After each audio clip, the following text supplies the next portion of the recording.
পরীক্ষার আগে আমরা কিভাবে রিভাইজ করব এটা তো আমরা অনেকেই জানি না, বাট দেখা যায় যে এত এত পড়তে থাকি যে ইম্পর্টেন্ট জিনিসগুলো আমরা স্কিপ করে যাই। তো এই ক্ষেত্রে আমরা কিছু জিনিস একটু ফলো করব। প্রথমত হচ্ছে আমরা তোমাদেরকে যে ক্লাসগুলো নিয়েছি এই ক্লাসে যে স্লাইড গুলো আছে এটা একবার করে তোমরা রিভাইজ করবা। অলরেডি তোমরা করে ফেলছো কারণ আমরা ক্লাস নিয়েছি যখন তোমরা যারা ক্লাসে ছিলা তাদের তো অলরেডি রিভাইজ করা আই থিঙ্ক হয়ে গেছে, বাট একবার যে আমরা হাইলাইট করে দিয়েছিলাম যে যে জিনিসগুলো পরীক্ষার জন্য ইম্পর্টেন্ট সেই হাইলাইটেড জিনিসগুলো যদি একবার তোমরা চোখ বুলিয়ে নাও তাহলে কিন্তু তোমাদের জন্য এনাফ। দেন আমরা সেকেন্ড চলে যাবো সাজেশন পিডিএফটা। এটা কিন্তু অনেক সময় দেখা যায় আমরা আমাদের ক্লাসে তোমাদেরকে দেখানোটা পসিবল ছিল না, তো এটা কিন্তু আমরা আমাদের ওয়েবসাইটে দিয়ে দিয়েছি তোমাদের জন্য।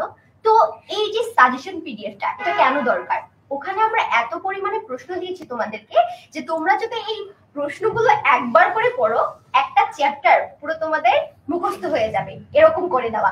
তো সাজেশন পিডিএফটা কিন্তু অবশ্যই আমাদেরকে রিভাইজ করতে হবে, রিভাইজ করা শুধু এটা পড়তে হবে।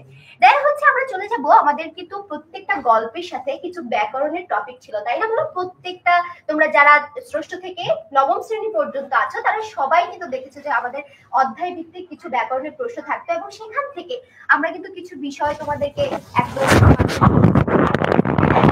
কত প্রশ্ন ছিল। তো এই ক্ষেত্রে তোমরা কি করবা, তোমাদেরকে যে যে টপিকগুলো আমরা বুঝিয়ে দিয়েছি সেই টপিকগুলো তোমরা একবার করে পড়ে দেন এই যে সাজেশন পিডিএফ এ যত প্রশ্ন দেওয়া আছে সেই প্রশ্নগুলো একবার করে সলভ করবা। এন্ড আমরা চলে যাব আমাদের লাস্ট পয়েন্টে, যেটা সবচেয়ে বেশি গুরুত্বপূর্ণ। তোমাদের মনে প্রশ্ন আসতে পারে না যে এই যে এত টাইম ম্যানেজমেন্ট আমরা দেখলাম, এক্সাম হলে আমরা কি করব সেগুলো দেখলাম, সাজেশন পিডিএফ মুখস্থ করলাম, এখন কোন জায়গাগুলো থেকে বেশি প্রশ্ন আসবে? এত বড় বড় অনেকগুলো গল্প দেওয়া আছে, এত বড় বড় কবিতা দেওয়া আছে, এখন এই কবিতা এবং গল্পের কি পড়বো আমরা, আসলে কি দরকার আমাদের? দেখো, গল্প এবং কবিতাগুলোর যে মূল ভাব আছে এটা কিন্তু তোমাদের জানতে হবে, এবং লেখক কি বলতে চেয়েছেন একটা কবিতার মাধ্যমে, একটা গল্পের মাধ্যমে তিনি কোন জিনিসটা আমাদের কাছে সে দিতে চেয়েছেন, আমাদেরকে শেখানোর চেষ্টা করেছেন, সেই জিনিসটা কিন্তু তোমাদের ভালোভাবে ধারণা রাখতে হবে। এবং সেখান থেকেই কিন্তু প্রশ্নগুলো আসবে যে অমুক লাইন দিয়ে তোমার কি বোঝাচ্ছে, উদ্দীপকের এই লাইনটা দ্বারা তুমি কি বুঝতে পেরেছো। হ্যাঁ, এই ব্যাপারগুলো কিন্তু আমাদের পরীক্ষায় থাকবে। তো এই ছিল মোটামুটি তোমাদের বাংলার প্রিপারেশন নিয়ে যত কথাবার্তা।